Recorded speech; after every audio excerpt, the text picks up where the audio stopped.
Hace un par de semanas comenzamos una serie en el libro de Daniel y pienso que por algunos meses vamos a estar en este libro. Vamos a ver en el día de hoy el capítulo 1, versículos 8 en adelante. Daniel 1, versículos 8 en adelante. Estamos meditando esta primera parte con el tema radicalidad de Daniel. Y dice así la palabra del Señor, versículo 8 en adelante. Y Daniel propuso en su corazón no contaminarse con la porción de la comida del rey, ni con el vino que él bebía. Pidió por tanto al jefe de los eunucos que no se le obligase a contaminarse. Y puso Dios a Daniel en gracia y en buena voluntad con el jefe de los eunucos. Y dijo el jefe de los eunucos a Daniel: temo a mi señor el rey, que señaló vuestra comida y vuestra bebida, pues luego que él vea vuestros rostros más pálidos que los de los muchachos que son semejantes a vosotros, condenaréis para con el rey mi cabeza. Entonces dijo Daniel a Melsar, que estaba puesto por el jefe de los eunucos sobre Daniel, Ananías, Misael y Azarías: te ruego que hagas la prueba con tus siervos por 10 días, y nos den legumbres a comer y agua a beber. Compara luego nuestros rostros con los rostros de los muchachos que comen de la porción de la ración de la comida del rey, y haz después con tus siervos según veas. Consintió pues con ellos en esto, y probó con ellos 10 días. Y al cabo de los 10 días pareció el rostro de ellos mejor y más robusto que el de los otros muchachos que comían de la porción de la comida del rey. Así pues, Melsar se llevaba la porción de la comida de ellos y el vino que habían de beber, y les daba legumbres. A estos 4 muchachos Dios les dio conocimiento e inteligencia en todas las letras y ciencias, y Daniel tuvo entendimiento en toda visión y sueños. Pasados pues los días, al fin de los cuales había dicho el rey que los trajesen, el jefe de los eunucos los trajo delante de Nabucodonosor, y el rey habló con ellos. Y no fueron hallados entre todos ellos otros como Daniel, Ananías, Misael y Azarías. Sí pues, estuvieron delante del rey en todo asunto de sabiduría e inteligencia que el rey les consultó. Los halló 10 veces mejores que todos los magos y astrólogos que había en todo su reino. Y continuó Daniel hasta el año primero del rey Ciro. Dios bendice y prospera su palabra en esta hora. Queremos solo, a título de introducción, para conectarnos con el pasaje anterior, brevemente hacer un recuento de algunas de las cosas que tocamos en la primera ocasión.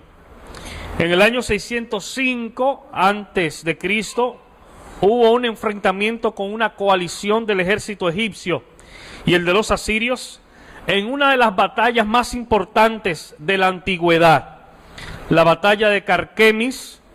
Y en esa batalla Nabucodonosor salió airoso y se convirtió en la primera potencia mundial del Oriente Medio. En ese mismo año, poco después, se producen los eventos que Daniel narra aquí, porque de inmediato Nabucodonosor comenzó a arrollar, comenzó a atropellar y a invadir territorio, y uno de los primeros fue precisamente Jerusalén. Y siguió Nabucodonosor conquistando pueblos, de tal manera que llegó un momento que los conquistados eran mayor el número que los conquistadores. En ese sentido, Nabucodonosor fue sabio al delimitar algunas estrategias que tenían que ver con reclutar personas, especialmente jóvenes, con capacidades y cualidades y con el propósito de enseñarlos y de formatear, si se quiere, sus mentes de manera que pudieran introducirlos a la cultura, a la costumbre de los babilonios. En ese sentido, 4 jóvenes hebreos fueron reclutados, entre otros muchos jóvenes de otros lugares también. Y básicamente esa estrategia consistía en 4 cosas que estaba haciendo Nabucodonosor con estos muchachos. Primero, los hizo pasar por un proceso de aislamiento. Los desligó de sus padres y también de su pueblo. Los apartó por completo. Segundo, los hizo pasar por un proceso de adoctrinamiento. Dice la Biblia que por 3 años, y aparentemente era una costumbre entre los babilonios para una etapa de aprendizaje, ellos estuvieron recibiendo una educación especial, totalmente desconectado del Dios de Israel y de su palabra. Así que esos jóvenes estaban siendo llevados a pensar no como judíos, sino como babilonios. Y una tercera estrategia consistía en un proceso de asimilación. El rey se los llevó a vivir al palacio y ordenó que se les diera a comer de la misma comida que él comía y del vino que él bebía, de manera que pudieran ellos asimilar con rapidez el estilo de vida de la corte real de Babilonia. Y eso era parte del proceso. Ciertamente, hermanos, pocas cosas atrapan más rápidamente el corazón de un hombre que la buena vida, el exceso de lujos, el exceso de placeres y el exceso de los deleites. Eso atrapa, eso mina el corazón de un hombre. Por tanto, parte de esa estrategia consistía en en asimilar esa cultura, en estar en una posición donde ellos tuvieran todas las facilidades que quisieran, de manera que luego se les hiciera difícil renunciar a eso, no importa si eso implicaba comprometer sus principios, su moral y su costumbre. Y una cuarta estrategia consistía en proceso de reidentificación. Estos muchachos, dice los versículos 6 y 7, se les cambiaron los nombres. Y en vez de tener nombres hebreos, se les pusieron nombres babilonios, generalmente alusivos a alguna divinidad de Babilonia. De manera que los iba a desconectar por completo de su identidad, de su pasado, y conectarlos más bien con los dioses de Babilonia, de manera que pudieran ellos con su estrategia aislarlo, hacerlos asimilar lo que querían, adoctrinarlo y hasta el nombre cambiarle. Sin embargo, hermanos, en este versículo 8, nosotros vemos que Daniel demostró totalmente una firme devoción hacia sus principios, hacia su creencia, hacia su devoción. Ellos le habían cambiado el nombre a Daniel, pero no pudieron cambiarle el corazón. Así que Daniel resolvió no contaminarse con la comida del rey ni con el vino. Sin embargo, es bueno decir que comer o beber de lo que había allí per se no era necesariamente malo, si lo vemos así, de manera general. El problema estaba en que muchas de esas comidas eran primeramente dedicadas a dioses de Babilonia, y lo segundo es que en aquel entonces que estaban ellos viviendo bajo la ley, no se podía comer todo tipo de comida, todo tipo de carne, y ellos no tenían seguridad de la procedencia de esos alimentos. Así que ellos, para asegurarse de no ofender a Dios y de no fallar y de no violar las leyes, prefirieron mejor no comer de lo que allí se estaba ofreciendo. En este versículo 8 dice la Biblia, Daniel propuso en su corazón. Fíjense, hermanos, esto no fue una imposición, no fue algo externo, no fue que se les dijo, mira Daniel, lo que tú tienes que hacer es esto o aquello. Fue una decisión personal, fue una decisión individual, fue una determinación voluntaria y solemne. No el tipo de decisión, no el tipo de resolución que a veces se hace a principio de año, ¿verdad? Cuando entra año nuevo en enero, hay mucha gente tomando decisiones. Y en este nuevo año yo voy a hacer esto y voy a hacer lo otro. Y estos son mis planes. Y lamentablemente cuando entra el mes de febrero ya ni sabemos de qué fue que hablamos. Ese no fue el tipo, esa no fue la resolución que Daniel tomó. Hermanos, dice la Biblia que él propuso. Y es bueno ver un poquito las implicaciones de ese término en el original, de que Daniel propuso en su corazón. Y encontramos en Éxodo capítulo 5, versículos 6 al 8, en el versículo 8, el mismo término en el original. Y fíjense lo que dice.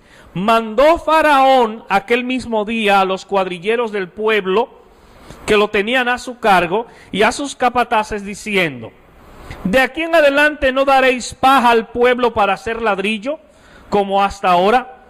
Vayan ellos y recojan por sí mismos la paja, y les impondréis, ese es el mismo término de proponer de Daniel, la misma tarea de ladrillo que hacían antes, y no les disminuiréis nada, porque están ociosos.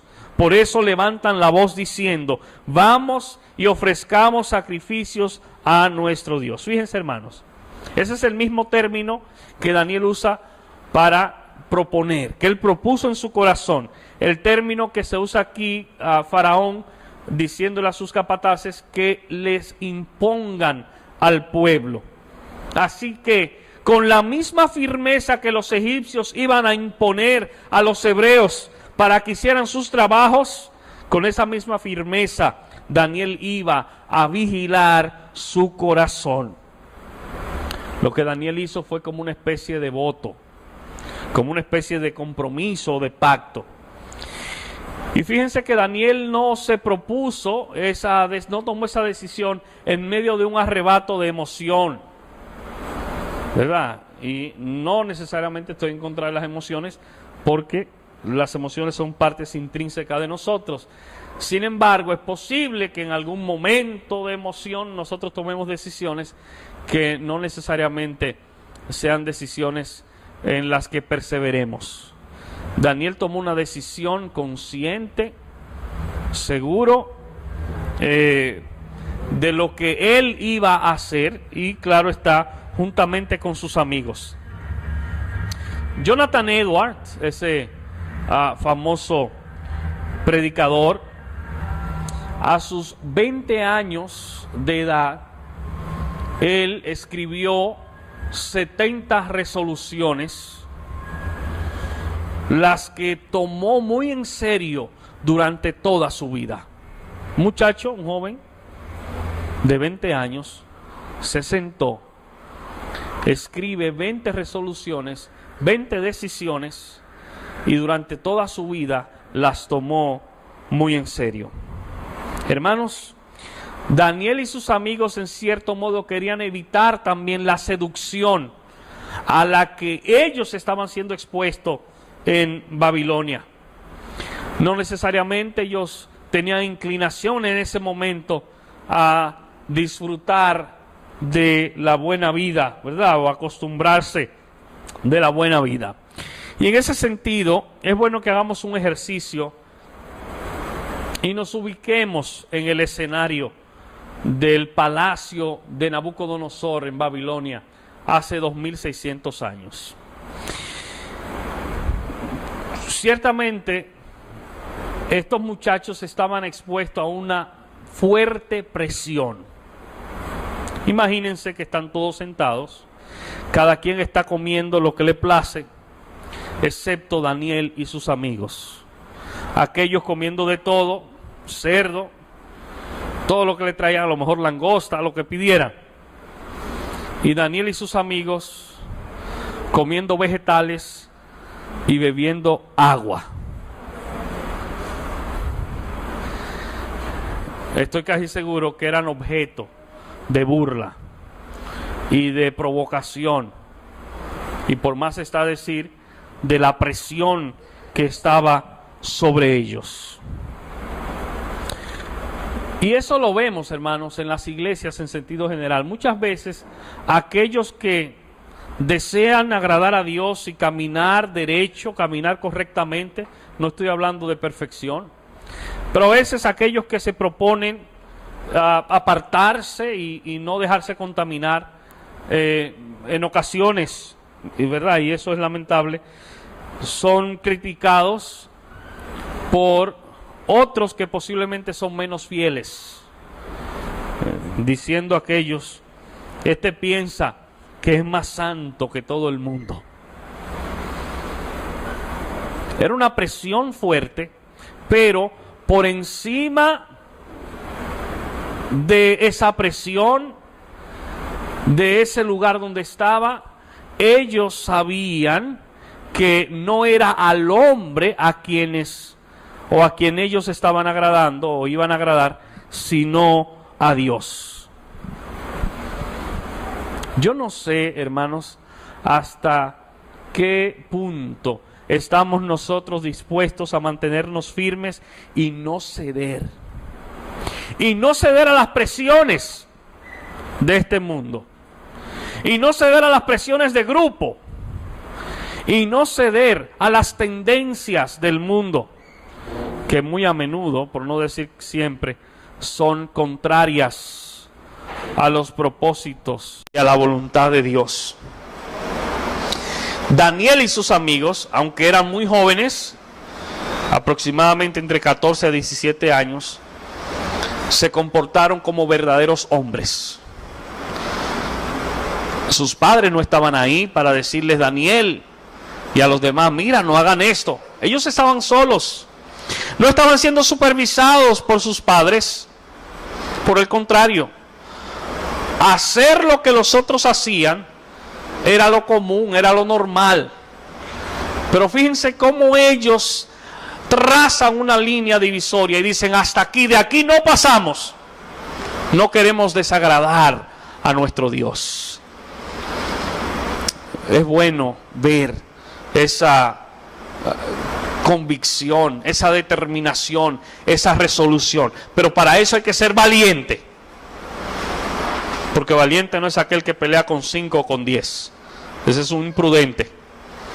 Valiente es aquel que se atreve a pararse, a detenerse y no dejarse llevar por las corrientes del mundo, aunque sea objeto de burla y de persecución. La Biblia dice precisamente que los cobardes, porque hacer lo contrario es un acto de cobardía. Y la Biblia dice que los cobardes, incluso están encabezando la lista, no van a heredar, no van a entrar al reino.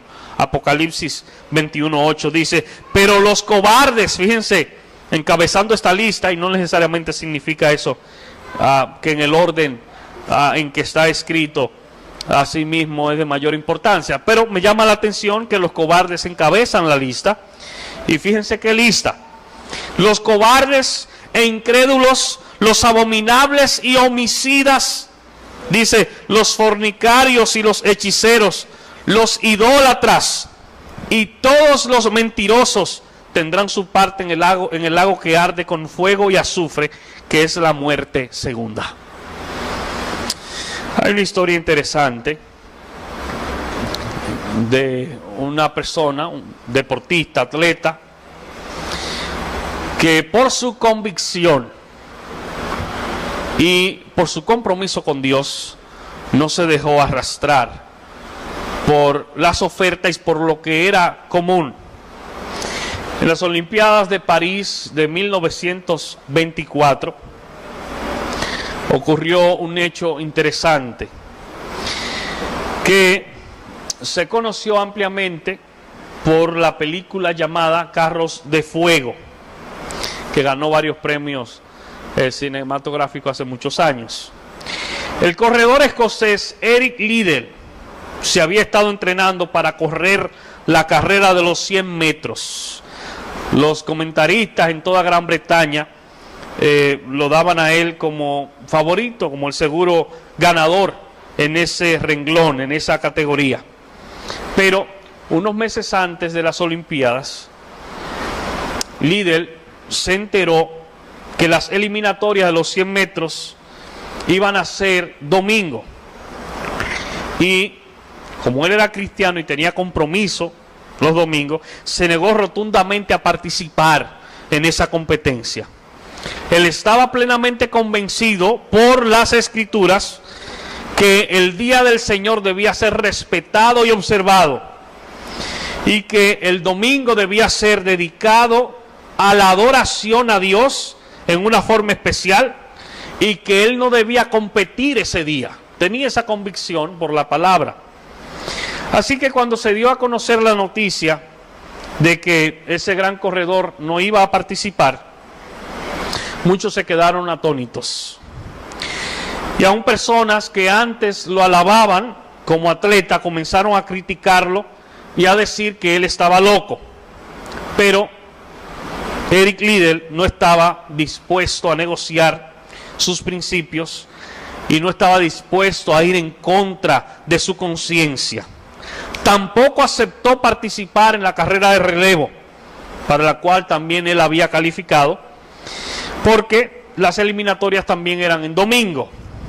Finalmente él aceptó el reto de correr la carrera de los 400 metros, que en esa no tenía problema con el día. Pero era una carrera para la cual él no tenía mucha experiencia. Pero fíjense, hermanos, él no solo ganó el primer lugar, no solo ganó la medalla de oro, sino que estableció un récord mundial recorriendo los 400 metros de distancia en 47.6 segundos.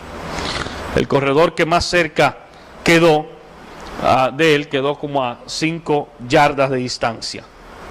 Dios honró la integridad de ese hombre.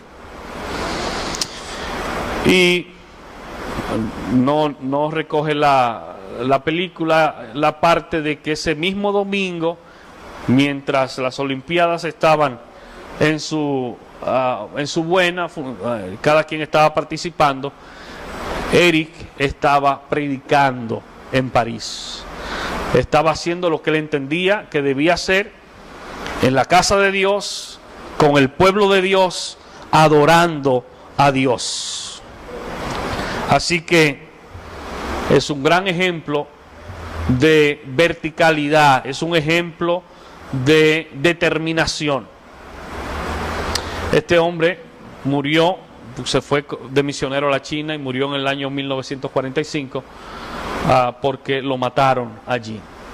Pero fíjense, hermanos, cómo él no estuvo dispuesto a violentar su conciencia, cómo él no estuvo dispuesto a entregar, o más bien dejarse seducir por las ofertas de un seguro ganador en su categoría. Pero fíjense cómo Dios mismo lo honró por su integridad y por su determinación.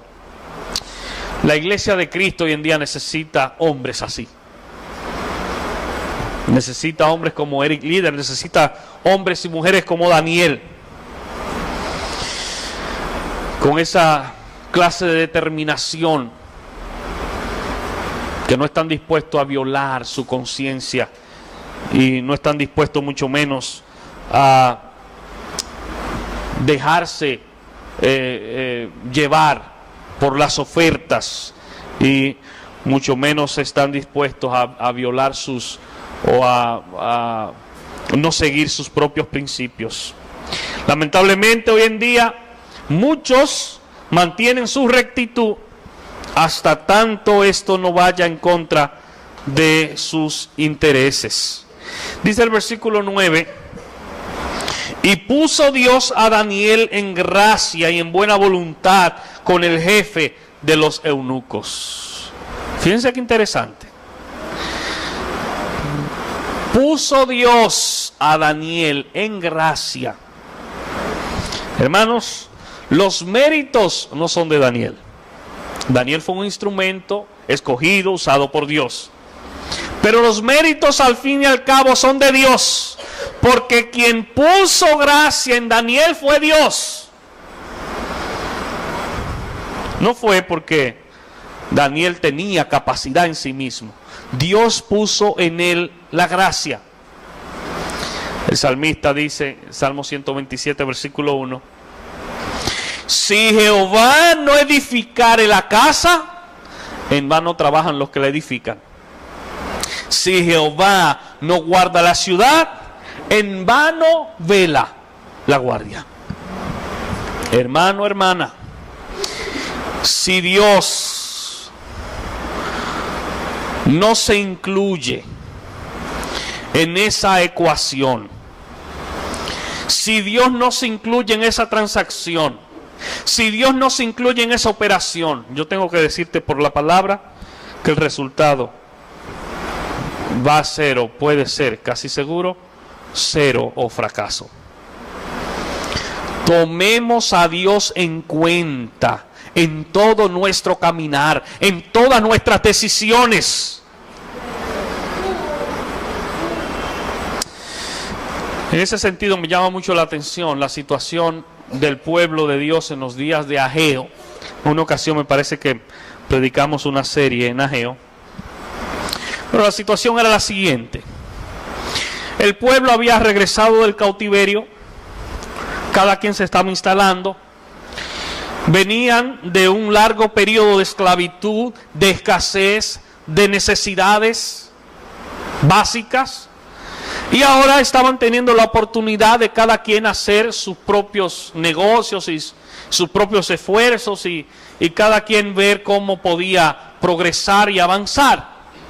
Y el pueblo estaba tan inmerso en eso que se olvidó de la casa de Dios.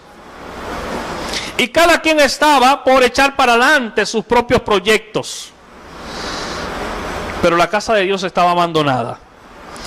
Y el hecho de que la casa de Dios estaba abandonada no solo implica el que el lugar físico estaba abandonado, sino que la relación con Dios era muy mala. Y manda Dios al profeta Ageo a decirle al pueblo: se desenfocaron.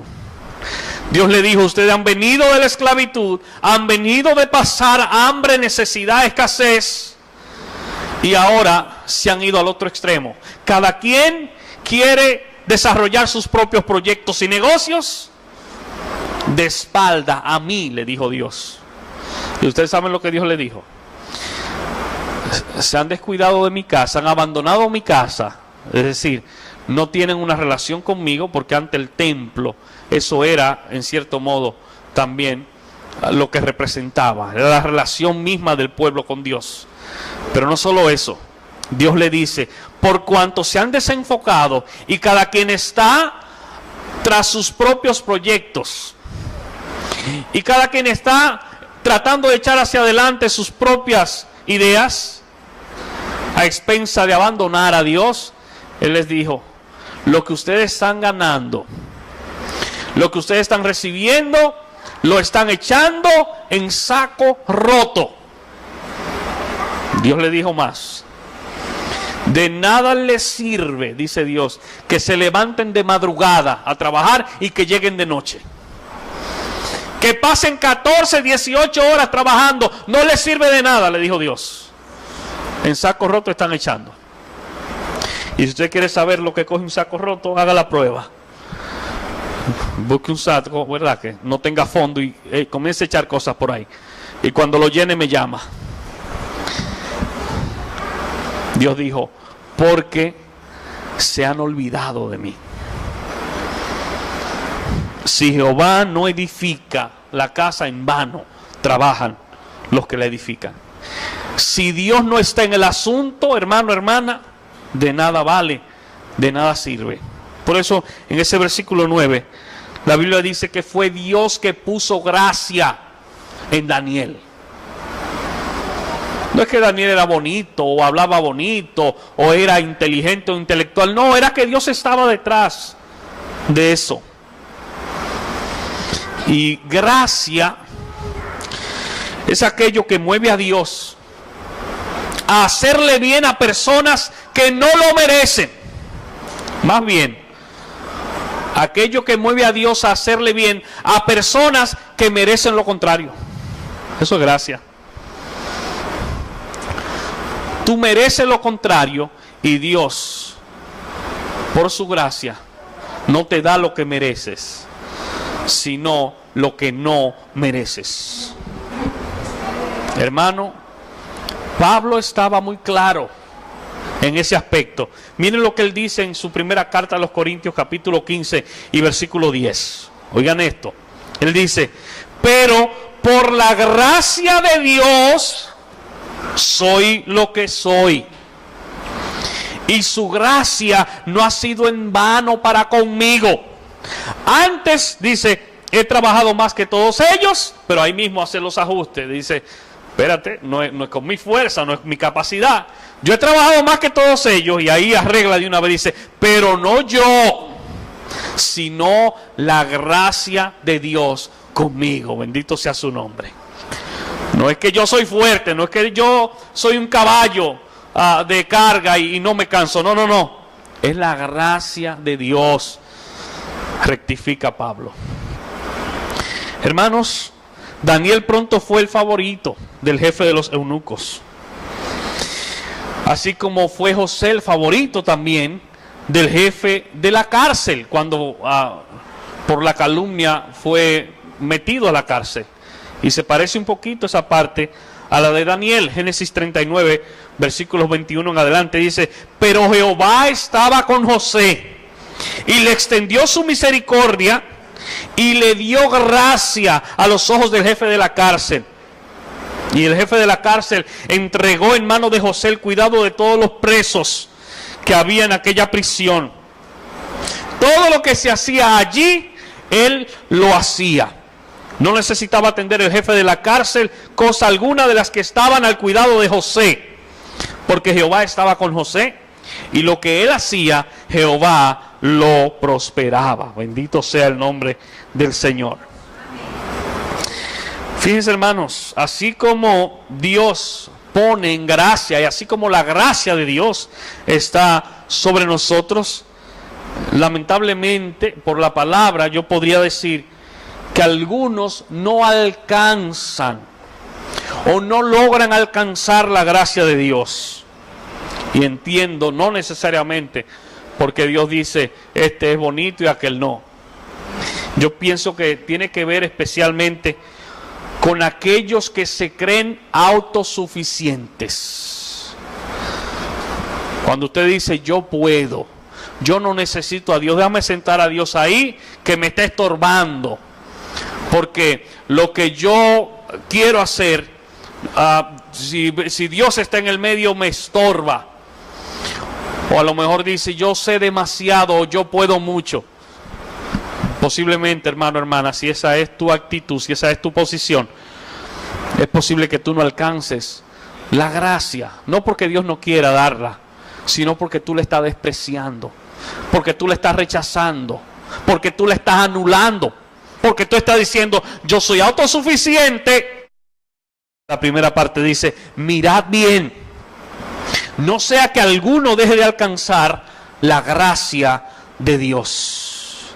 Versículo 10 dice, y dijo el jefe de los eunucos a Daniel, temo a mi señor el rey, que señaló vuestra comida y vuestra bebida, pues luego que él vea vuestros rostros más pálidos que los de los muchachos que son semejantes a vosotros, condenaréis para con el rey mi cabeza. En otras palabras, el jefe de los eunucos le está diciendo, eso que tú me estás proponiendo, a mí me puede significar la vida.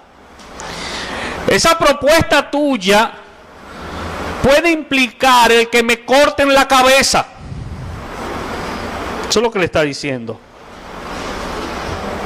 Lo que tú me estás proponiendo es contrario a lo que el rey ha establecido.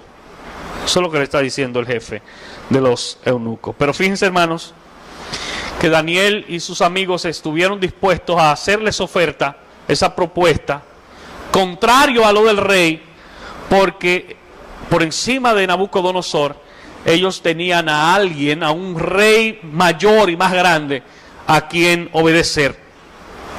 Quiero decirte en este día que si la ley y los mandatos de los hombres contradicen la ley de Dios, es necesario obedecer a Dios por encima de obedecer a los hombres.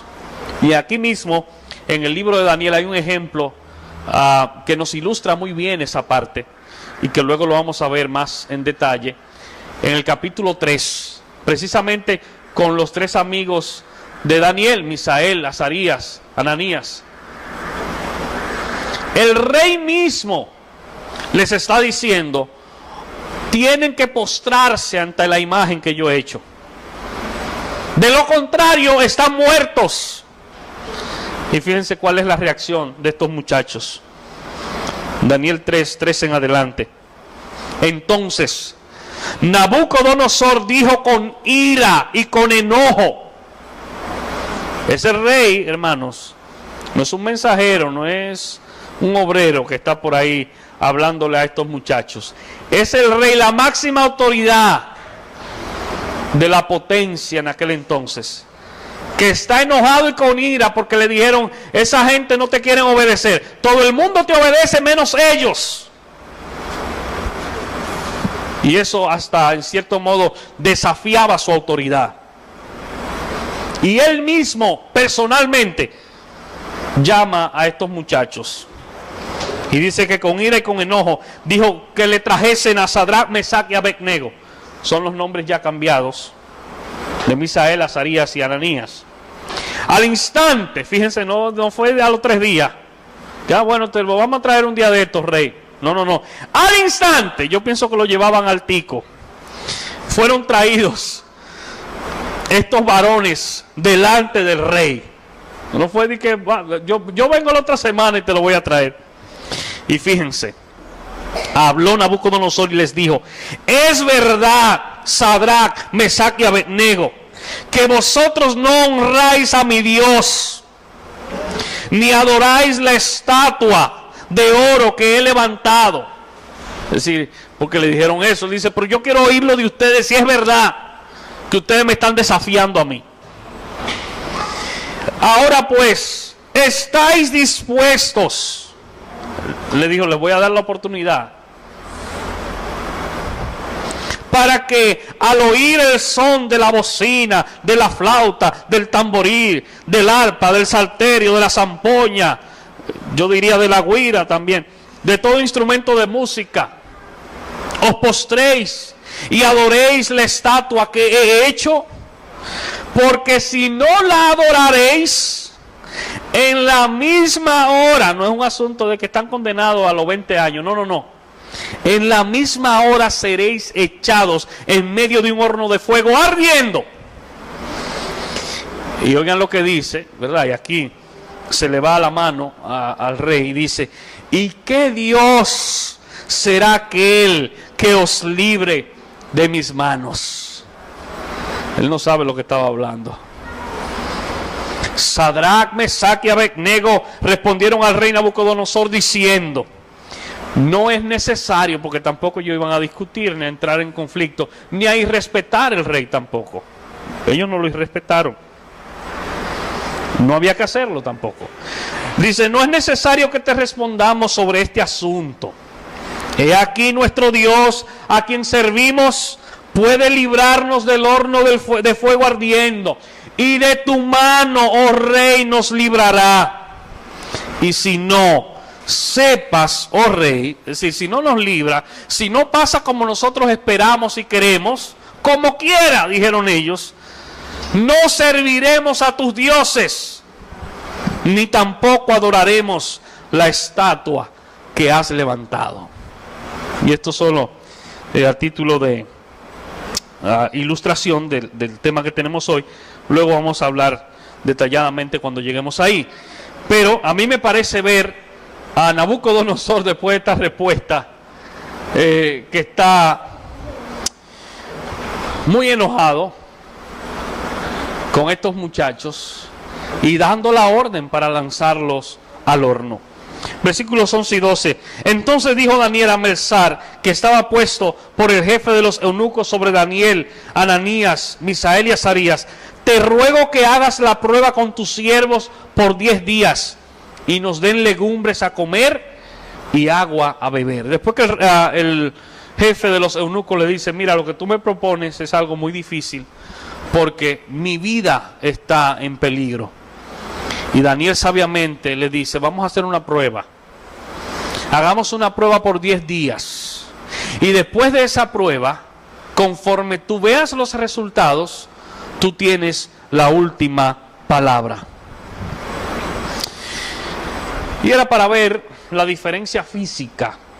Pero también, hermanos, nosotros podemos hacer una prueba o podemos hacer una comparación entre aquellos que se contaminan comiendo la comida de Babilonia, entiéndase, la comida de este mundo. En otras palabras, aquellos que están inmersos en el pecado, en el lodo, en el fango del pecado, y los que se mantienen apartados para Dios. Y es posible que no veamos la diferencia así a simple vista, pero la Biblia habla de una diferencia.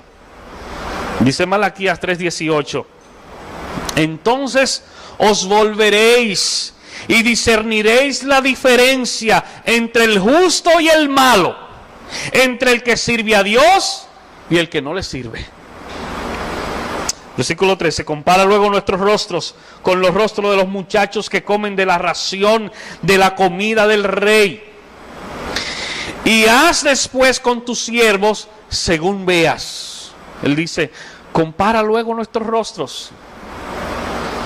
Que por cierto, de eso también, acerca de ese tema, habla brevemente Proverbios.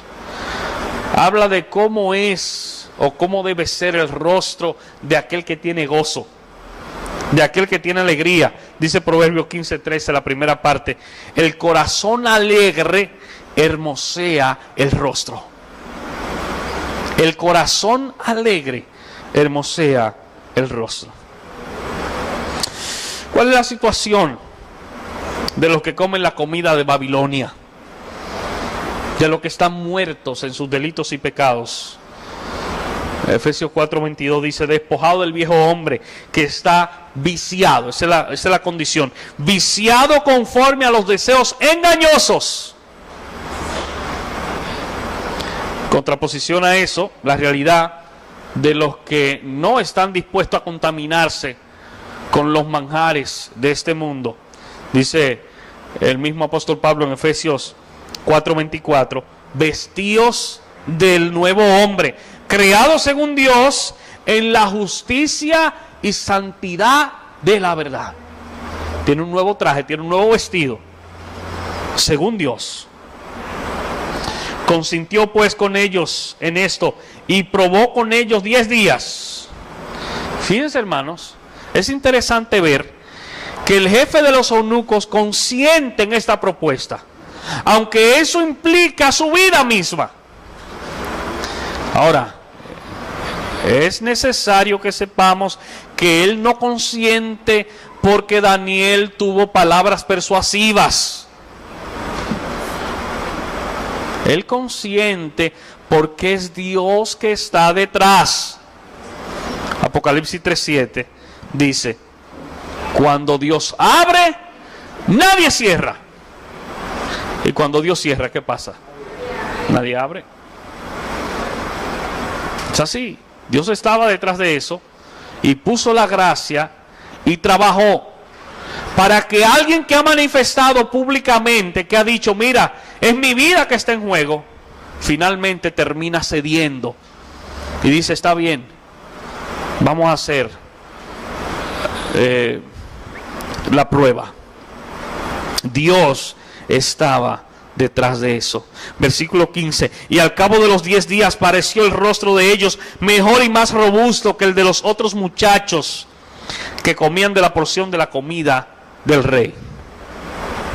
Amado hermano, posiblemente en 10 días no vamos a notar la diferencia entre aquel que se ha apartado del pecado, entre aquel que voluntariamente, espontáneamente, conscientemente ha decidido apartarse del pecado, arrepentirse de sus pecados, apartarse y obedecer a Dios, y entre aquel que ha seguido su vida licenciosa. Posiblemente no vemos la diferencia en esos días, posiblemente no la vamos a ver en esta vida.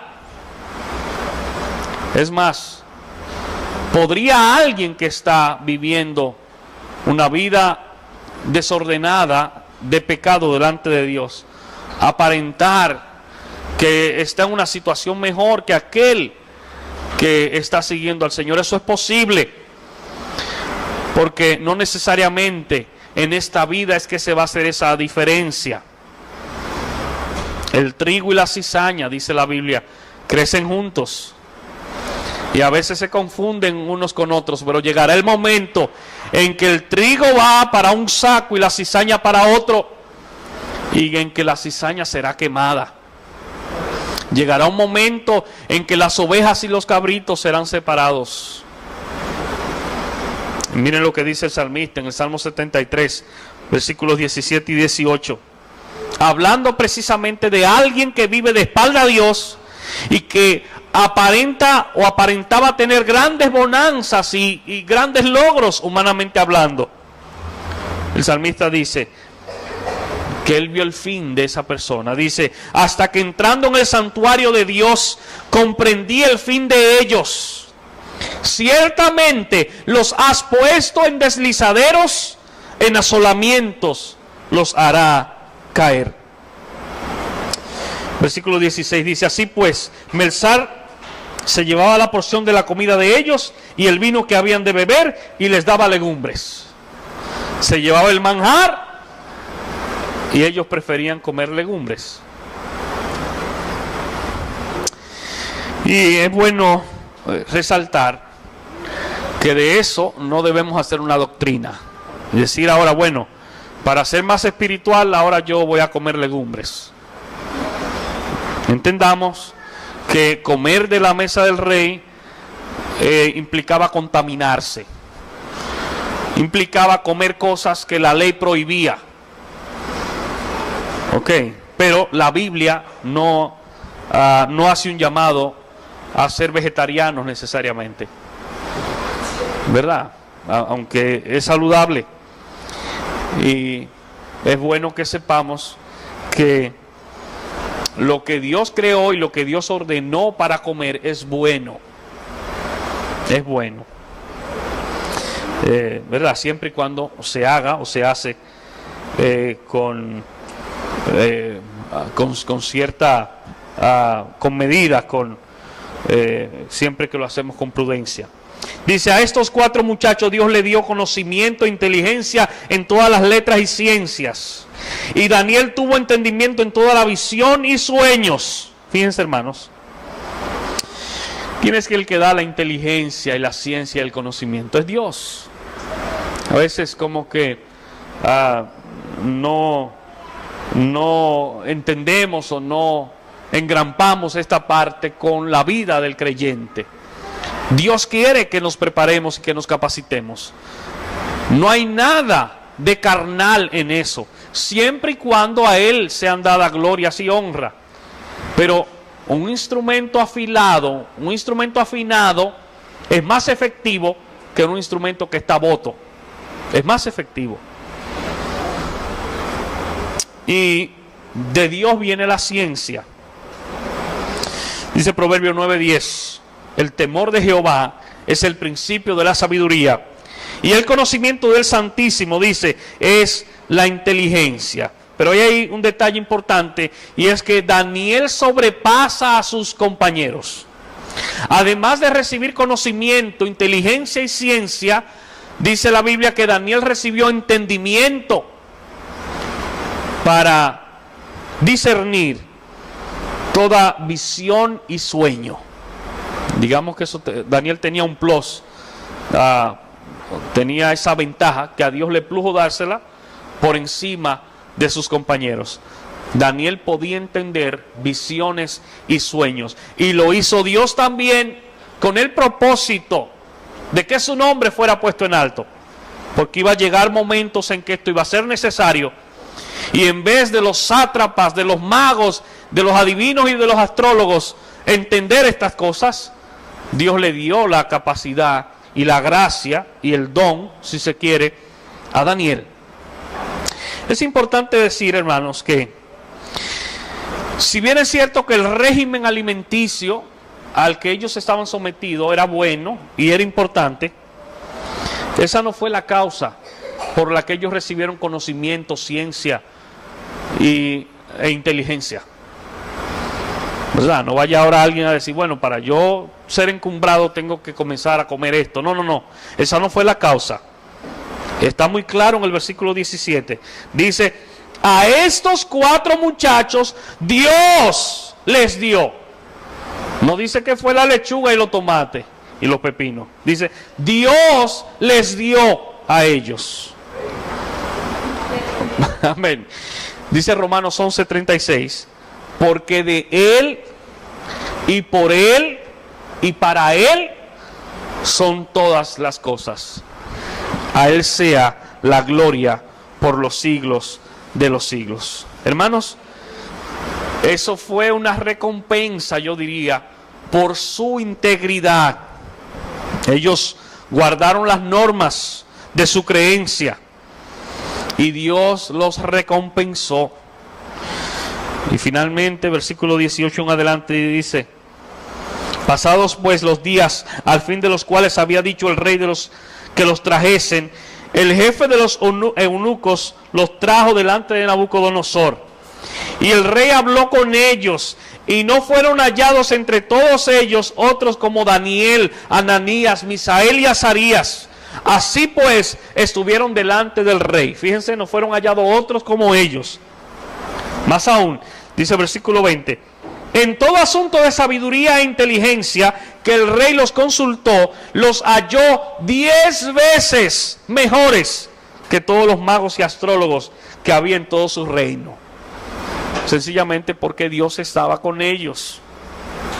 Y por último, dice versículo 21, y continuó Daniel hasta el año primero del rey Ciro. El año primero del rey Ciro fue el año 538 antes de Cristo. Recuerden que desde el 605 antes de Cristo, estamos hablando de 67 años, Daniel, siendo jovencito, estaba ahí. Es decir que para este entonces Daniel ya era un anciano. Sin embargo, eso no significa que Daniel dimitiera o que fuese depuesto de su cargo en ese año. Eso es para hacer constar que su ministerio continuó durante todo el tiempo del imperio babilónico, y que todavía cuando Ciro entró en escena, Daniel todavía tenía vigencia, muy posiblemente sobre los 80 y tantos años. Amados hermanos, cuando nosotros somos expuestos a esta palabra, a esta enseñanza, ciertamente, y en mi caso particular, soy retado, soy desafiado y en cierto modo hasta reprendido en lo que concierne a caminar con verticalidad, en lo que concierne a hacer las cosas bien, a hacer las cosas que Dios le agrada, en lo que concierne a rechazar ofertas atractivas en lo humano para la carne, pero desagradable para Dios. Permite el Señor que cada uno de los que estamos aquí, de Él recibamos fuerzas, de Él recibamos valentía, de Él recibamos determinación, para que esta carrera que un día comenzamos, podamos terminarla bien. Vamos a estar puestos en pies.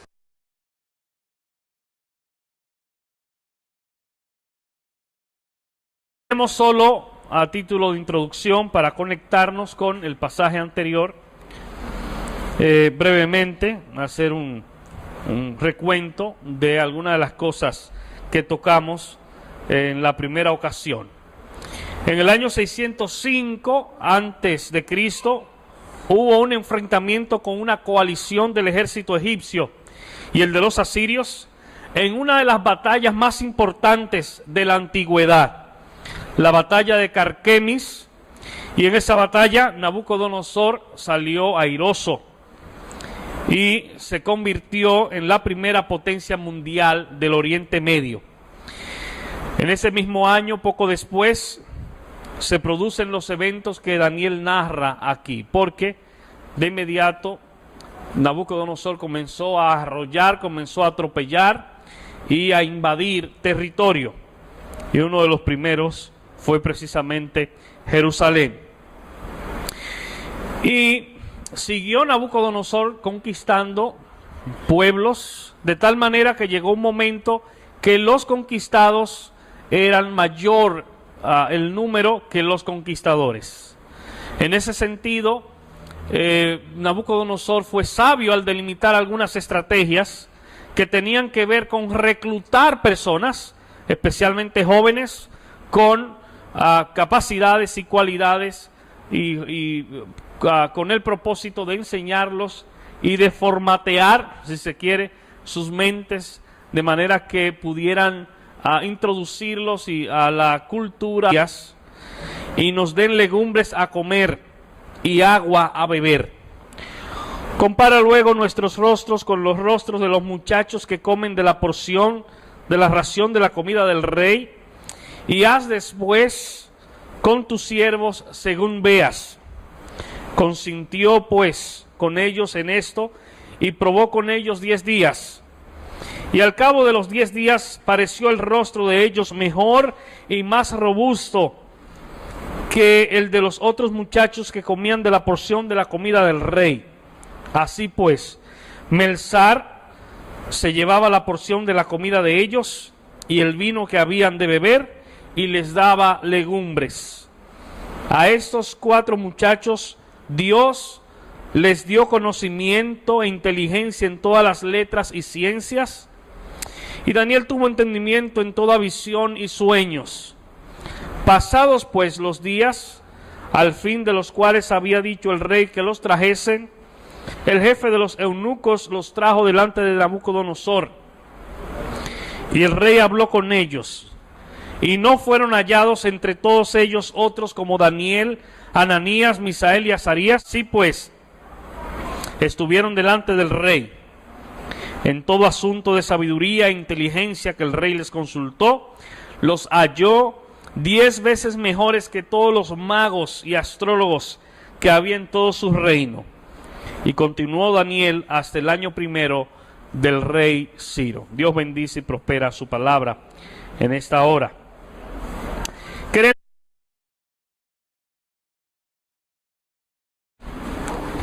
Hace un par de semanas comenzamos una serie en el libro de Daniel y pienso que por algunos meses vamos a estar en este libro. Vamos a ver en el día de hoy el capítulo 1, versículos 8 en adelante. Daniel 1, versículos 8 en adelante. Estamos meditando esta primera parte con el tema radicalidad de Daniel. Y dice así la palabra del Señor, versículo 8 en adelante. Y Daniel propuso en su corazón no contaminarse con la porción de la comida del rey, ni con el vino que él bebía. Pidió, por tanto, al jefe de los eunucos que no se le obligase a contaminarse. Y puso Dios a Daniel en gracia y en buena voluntad con el jefe de los eunucos. Y dijo el jefe de los eunucos a Daniel: temo a mi señor el rey, que señaló vuestra comida y vuestra bebida, pues luego que él vea vuestros rostros más pálidos que los de los muchachos que son semejantes a vosotros, condenaréis para con el rey mi cabeza. Entonces dijo Daniel a Melzar, que estaba puesto por el jefe de los eunucos sobre Daniel, Ananías, Misael y Azarías: te ruego que hagas la prueba con tus siervos por 10 días. Más rápidamente el corazón de un hombre que la buena vida, el exceso de lujos, el exceso de placeres y el exceso de los deleites. Eso atrapa, eso mina el corazón de un hombre. Por tanto, parte de esa estrategia consistía en en asimilar esa cultura, en estar en una posición donde ellos tuvieran todas las facilidades que quisieran, de manera que luego se les hiciera difícil renunciar a eso, no importa si eso implicaba comprometer sus principios, su moral y su costumbre. Y una cuarta estrategia consistía en proceso de reidentificación. Estos muchachos, dice los versículos 6 y 7, se les cambiaron los nombres. Y en vez de tener nombres hebreos, se les pusieron nombres babilonios, generalmente alusivos a alguna divinidad de Babilonia. De manera que los iba a desconectar por completo de su identidad, de su pasado, y conectarlos más bien con los dioses de Babilonia, de manera que pudieran ellos con su estrategia aislarlo, hacerlos asimilar lo que querían, adoctrinarlo y hasta el nombre cambiarle.